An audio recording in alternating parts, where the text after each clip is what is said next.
संसार समुद्र से पार होना बहुत कठिन है, क्योंकि भगवती माया का ऐसा आकर्षण है कि एक क्षण में हम सत ज्ञान भूल जाते हैं। असत अज्ञान का ऐसा साम्राज्य सा छाया हुआ है, सत संकल्प करते हैं कि आज के बाद हम ऐसा नहीं करेंगे, पर विवश होकर के फिर माया हमसे वैसा ही करा देती है जो नहीं करना चाहिए। उसके लिए हमें अध्यात्म बल की आवश्यकता है। अध्यात्म बल बड़े कृपा पात्रों के हृदय में जागृत होता है। कृपा हमारे ऊपर है, पात्र हमें बनना है। कृपा ना होती तो मनुष्य देह न मिलता, साधु संग न मिलता, धाम आने को न मिलता, नाम लीला रूप प्रभु के सिद्धांत ये सुनने को न मिलता। कृपा तो है, अब हमें कृपा पात्र बनना है, तभी वो प्रेमामृत रस हमारे हृदय में आएगा। कृपा पात्र उपासक एकमात्र अपने आराध्य देव के चिंतन का ही महत्व रखता है।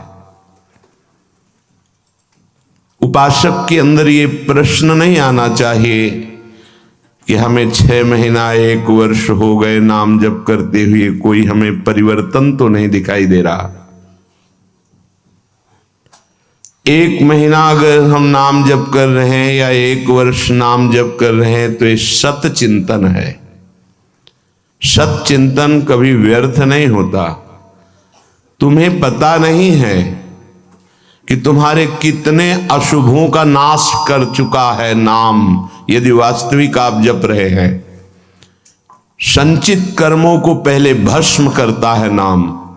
इसीलिए नवीन उपासक को यह अनुभव नहीं होता कि नाम का फल क्या है, क्या आनंद है, क्या दुख मिटता है। इसलिए प्रार्थना है आप अपने अज्ञान के कारण कहीं नाम जपना ना छोड़ दे कि जब से नाम शुरू किया हमें कोई लाभ नहीं दिखाई दे रहा, हमें नौकरी नहीं मिल रही, हमारा काम नहीं बन रहा, हमारे दुख नहीं मिट रहे और दुख बढ़ रहे हैं। ऐसा आपको माया अनुभव कराएगी। पर आपको दृढ़ विश्वास रखना है सदगुरुदेव के वचनों में, शास्त्र वचनों में, संत वाणी में। इसी विश्वास के सहारे हम अध्यात्म बल से युक्त हो जाते हैं।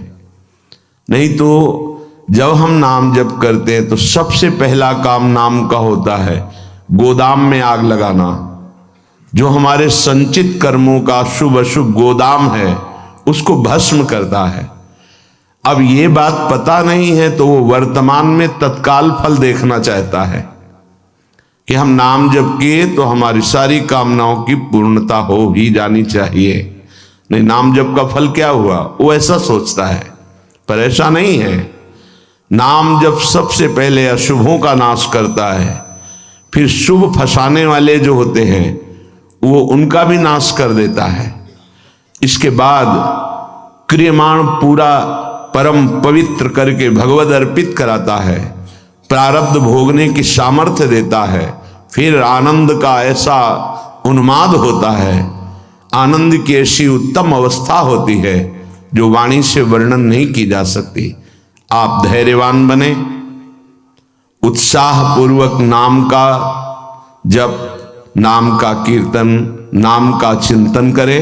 परिणाम बहुत मंगलमय होगा। थोड़ा धीरज रखें, थोड़ा विश्वास करें।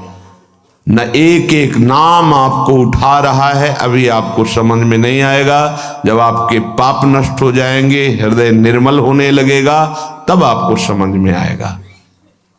मेरा मन प्रियाजू की कृपा से इस प्रेम रस में आविष्ट हो गया है। अब मेरे लिए वृंदावन से उत्तम कोई नहीं, क्योंकि वृंदावन ने मुझे प्रियाजू प्रदान किया, प्रियाजू के चरणों का प्रेम प्रदान किया, राधा नाम प्रदान किया।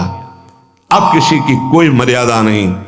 प्रेम की अपनी स्वयं की मर्यादा है कि वो किसी की मर्यादा नहीं रखता। प्रीति न काहू की कान विचारे, ये प्रेम है। प्रीति की रीति रंगीलो ही जाने। अगर प्रेम का सही रूप कोई जानता है तो प्रभु श्री कृष्ण जानते हैं। इसलिए वो मर्यादा पुरुषोत्तम के रूप में जब अवतरित हुए तो एक एक मर्यादा का पालन। और जब लीला पुरुषोत्तम प्रेमावतार श्री कृष्णचंद्र जी, तो महाराज की लीलाओं को समझना सदगुरु की चरण शरण में बैठकर ही हो सकता है। जो रसिक हैं, जो लाडली लाल के रस में डूबे हुए रसिक सदगुरुदेव हैं, उनके चरणों के समीप बैठकर ही इनकी लीला समझ सकते हैं। नहीं, इनकी लीला बड़े बड़े मुनियों के लिए भी अगोचर ही है। न देवैर ब्रह्मादेर न खलु हरि भक्तैर न सुहृदा, ये स्वयं बाके हैं, इनकी लीला भी बाकी है। ये बाके की बाकी लीला को जिसका कहीं कुछ बाकी नहीं रह गया वही समझ सकता है। कोई भी चाह, कोई भी लालसा यदि बाकी है तो बाके की लीला को नहीं समझ सकता। जिसका हृदय समस्त कामनाओं से, इच्छाओं से रहित हो चुका है और प्रेम रस का रसिक हो गया है, वो इनकी लीलाओं को जानता है। श्रीपाद कह रहे, ये मैंने इसलिए कहा कि मेरा मन श्यामा श्याम के प्रेम में अब प्रवेश कर गया है और ये प्रेम पंचम पुरुषार्थ है। तो उपासक को बड़ी कृपा यदि वृंदावन धाम आने को मिले, आश्रय मिले, वास करने को मिले, उसमें विशिष्ट कृपा के सत्संग मिल जाए। सत्संग से हमारे समस्त संशयों का नाश हो जाता है और हृदय दृढ़ हो जाता है कि अब मैं मुक्त होना चाहता हूं। जीवन मुक्त महापुरुष ही प्रेम में प्रवेश होता है, ध्यान रखना। प्रेम रस तभी प्राप्त होता है, पहले प्रेम जीवन मुक्त करता है, तत्वबोध कराता है। सर्वान वस्तु तया निरीक्ष परम स्वाराध्य बुद्धिर्मम, जो उपनिषद कहते हैं सर्वम खलमिदम ब्रह्मणे नानास्ति किंचन, इसका पहले बोध होता है, फिर प्रेम रस प्राप्त होता है। जीवन मुक्त करके विदेह स्थिति से फिर वो प्रेम प्रदान करते हैं। जैसे पांचों भूले देह शुद्धि, ये विदेह स्थिति है। तब छठे भावना रास की, तब वो भावना में प्रवेश करता है। इतनी ऊंचाई हम अपने साधन बल से नहीं प्राप्त कर पाते, ये गुरु कृपा बल से। तभी कहा है रे मन रसकन संग बिन रंच न उपजे। एक साधारण बिना साधन जानने वाले को भी प्रियाजू मिल गए। क्यों? क्योंकि सीधे रसिक कृपा और आसक्ति मेरी लाडली, मेरी प्रियाजू। वो दुनिया के शास्त्रों का परिचय नहीं जानता, सिद्धांतों का परिचय नहीं जानता, बस उसके हृदय में एक बात बैठ गई, मेरी प्रियाजू, मेरी स्वामिनी, मेरी प्राण प्रिय सखी लाडली जू, बात बन गई।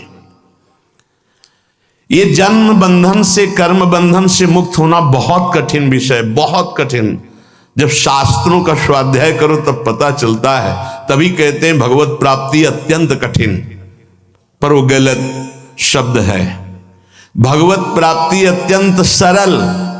संसार का राग, शरीर का राग छोड़ पाना बड़ा कठिन। इसीलिए परिणाम को वो कठिन बोल देते हैं।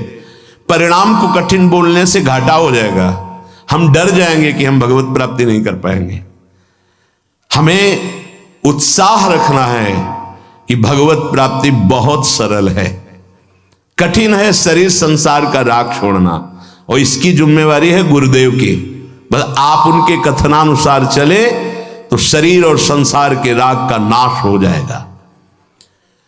परमार्थ का स्वरूप कल के सत्संग में वर्णन किया गया कि उपासक चाहे वो गृहस्थ हो या विरक्त, यदि इस मार्ग में उन्नति प्राप्त करना चाहता है तो किसी के स्वभाव या कर्म की ना तो प्रशंसा करे और ना निंदा करे। क्यों? जब वो गलत कर रहा है तो निंदा क्यों ना करें? तुम क्रिया को देख रहे हो लेकिन पावर को नहीं देख रहे। पावर गोविंद है उसमें, सामर्थ्य गोविंद है उसमें। उपासक उपास्य देव को देखता है, क्रियाओं को नहीं देखता। बोले नहीं, बहुत गंदा आदमी, उससे हम भगवान कैसे मान सकते हैं? तो गंदा उसकी क्रिया को लेकर के है, लेकिन परम कारण तत्व जो बैठा है वो निर्विकार, चेतन, अमल, सहज सुख राशि, उसको क्यों नहीं देखा? तुम क्रिया देखने वाले संसारी नहीं हो, तुम तत्व का दर्शन करने वाले भगवत भक्त हो, उपासक हो, जिज्ञासु हो। जैसे है हम छाया को देखकर, कल ध्यान कीजिए सत्संग का, छाया को देखकर भ्रम हो जाता है कोई है क्या, ठूंठ को देखकर भ्रम हो जाता है भूत है क्या, रस्सी या टायर को देखकर हमें भ्रम हो जाता है ये सर्प है क्या, पर वहां कुछ नहीं होता। वो ठूंठ है, वो रस्सी है, वो आपकी छाया है। ठीक ऐसे ही पूरे संसार में आपके सिवा कुछ नहीं है। सच्ची माने आपको भ्रम होगा, कैसे ऐसे हो सकता है? जैसे स्वप्न में आपके मन के सिवा कुछ नहीं था, तो उसमें दुश्मन भी थे, मित्र भी थे, भोग भी था, ना जाने क्या क्या था, पर जब जगे तभी वो झूठा समझ में आया ना। स्वप्न में तो आपको सब सत्य लग रहा था, ऐसे ही अज्ञान से युक्त होने के कारण आपको ये नानात्व तो सत्य लग रहा है। स्त्री पुरुष, अच्छा बुरा, नीच उत्तम मध्यम, ये आपको लग रहा है। श्री भगवान कह रहे हैं, बहुत गूढ़ प्रसंग है। अगर आज का प्रसंग समझ लेंगे तो प्रियाजू के चरणों में लिपट जाएंगे कि मेरे बस की बात नहीं। ध्यान से सुनिएगा। आत्मैव तदिदं विश्वम सृज्यते सृजति प्रभु। बहुत सुंदर विषय। भगवान ने अपने आप से अपने आप का सृजन किया है, दूसरा कुछ नहीं। आत्मैव तदिदं विश्वम सृज्यते सृजति प्रभु त्रायते त्राति विश्वात्मा ह्रियते हरितीश्वर। उसने अपने आप से अपने आप को बनाया। त्रायते त्राति विश्वात्मा ह्रियते हरितीश्वर, और अपने आप से अपने आप की रक्षा की, पालन किया। और फिर ह्रियते हरितीश्वर, फिर अपने आप से अपना संहार किया। यह है सत्य विषय। उद्धव तस्मान् हात बनोन्यस्मा धन्यो भावो निरूपितः निरूपितेयं त्रिविधा निर्मूला भातिरात्मनि इदं गुणमयं विद्धि त्रिविधं मायया कृतम्। इसलिए उद्धव तुम सच्ची बातें समझो। मैं अपने आप से अपने आप को रचा, अपने आप से अपने आप का पालन किया, और अपने आप से अपने आप का संहार कर लूंगा। किसको दोष दर्शन दें, किसकी निंदा करें, किसकी प्रशंसा करें? कोई दूसरा हो तब ना। अब कह रहे हैं, हां, जिनको ज्ञान दृष्टि नहीं प्राप्त हुई है, व्यवहार दृष्टि प्राप्त हुई है, वो ये बात ना समझकर भिन्न देखते हैं। ये अच्छा, ये बुरा, ये स्त्री, ये पुरुष, ये जड़, ये चैतन्य, आदि आदि। उद्धव, ज्ञान दृष्टि के अतिरिक्त मेरे इस रहस्य को किसी और दृष्टि से नहीं जाना जा सकता। जो कुछ भी तुम्हें दिखाई दे रहा है, प्रतीत हो रहा है, तुम्हारे चिंतन में आ रहा है, ये केवल मैं ही मैं हूं। देखो, पीछे मन को लगाने की दो युक्तियां बताई गई थी। आपका मन जहां जहां जा रहा है वहां भगवान देखने की चेष्टा करे। वो वस्तु, वो व्यक्ति, वो पदार्थ, वो श्री भगवान ही हैं। क्योंकि जब पहले सृष्टि नहीं थी तो श्री भगवान थे।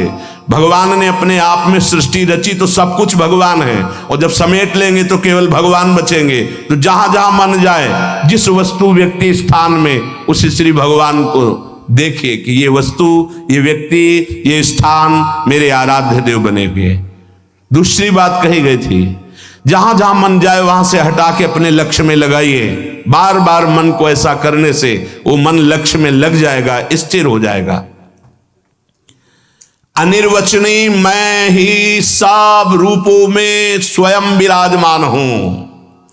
इसलिए मेरी सृजन लीला देखकर, मेरी पालन स्थिति लीला देखकर और मेरी संहार लीला देखकर मेरा भक्त विचलित नहीं होता, क्योंकि मैं स्वयं का सृजन, पालन और संहार कर रहा हूं।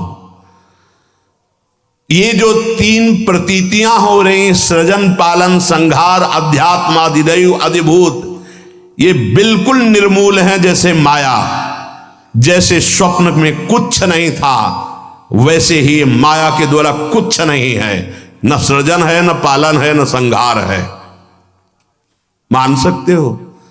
मलिन अंतःकरण अज्ञान की स्थिति में कैसे मान पाओगे? ना होने पर यह प्रतीत हो रहा है। कैसे? ये तीन गुणों के प्रकाश से, सतोगुण, रजोगुण, तमोगुण के प्रभाव से दृष्टा, दर्शन, दृश्य, ये त्रिविधता पैदा हो गई। इसी त्रिविधता को मिटाने के लिए हमें मानव जन्म मिला है, साधना मिली, किसी और को पाने के लिए नहीं, अपने आप को जानने के लिए।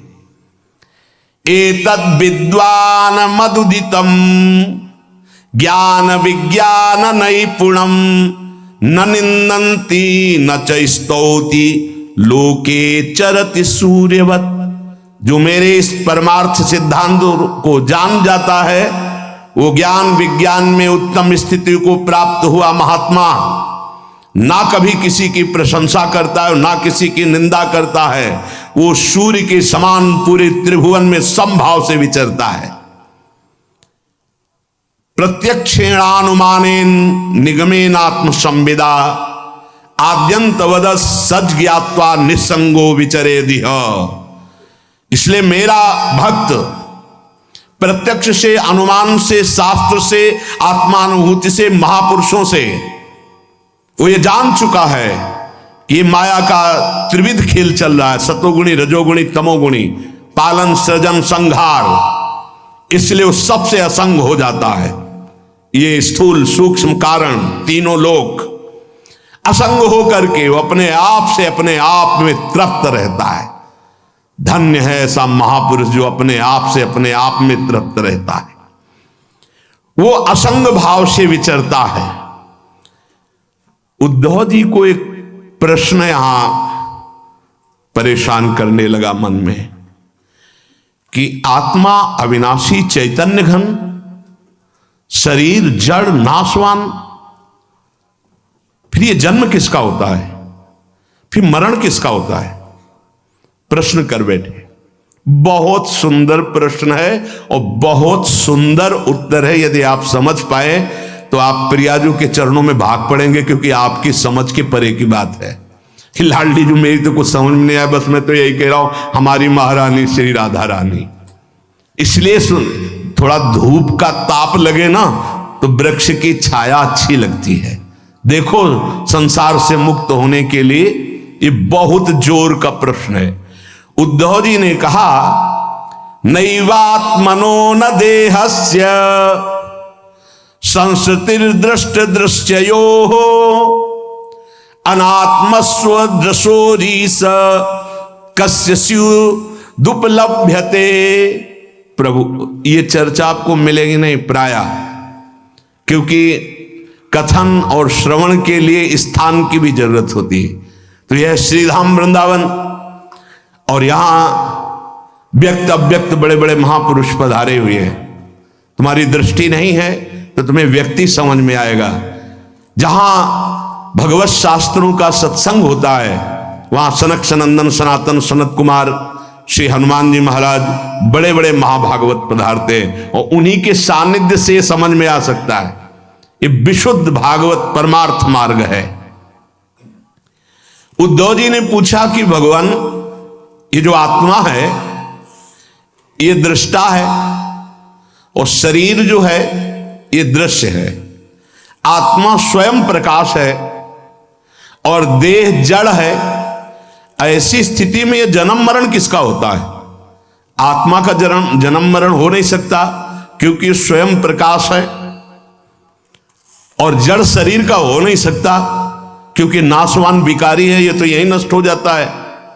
महाराज, ये मरता कौन है और जन्मता कौन है? ना आत्मा और ना शरीर। अगर ये शरीर जन्मता मरता है तो शरीर को नष्ट करने के बाद फिर अब जन्म मरण खत्म हो जाना चाहिए, पर फिर शरीर मिलता है। आत्मा को हो नहीं सकता, क्योंकि स्वयं प्रकाश निर्विकार चैतन्य घन। तो ये होता किसको है जन्म मरण? इसका होना उपलब्ध है कि होता है जन्म मरण, तभी होता किससे है भगवान? हे जगत गुरु, आप हमारे संशय की निवृत्ति करें। नाथ, आपकी कृपा से इतना तो पता चला है कि आत्म तत्व अविनाशी है, प्राकृत अप्राकृत गुणों से रहित है, शुद्ध स्वयं प्रकाश है, कोई भी आवरण उसे ढक नहीं सकता। शरीर विनाशी है, साकार है, अशुद्ध है, आत्मा से प्रकाशित है और आवृत है माया के गुणों से। प्रभु, आत्मा तेज स्वरूप प्रकाशमान, शरीर काठ की तरह अचेतन, फिर ये जन्म मृत्यु संसार किसको प्राप्त होता है? कौन है जो बार बार जन्मता है मरता है? श्री भगवान वाच यावद्देहेन्द्रिय प्राणै रात्मनः सन्निकर्षणम् संसारा फलवास्तावद पार्थोप अविवेकिनः।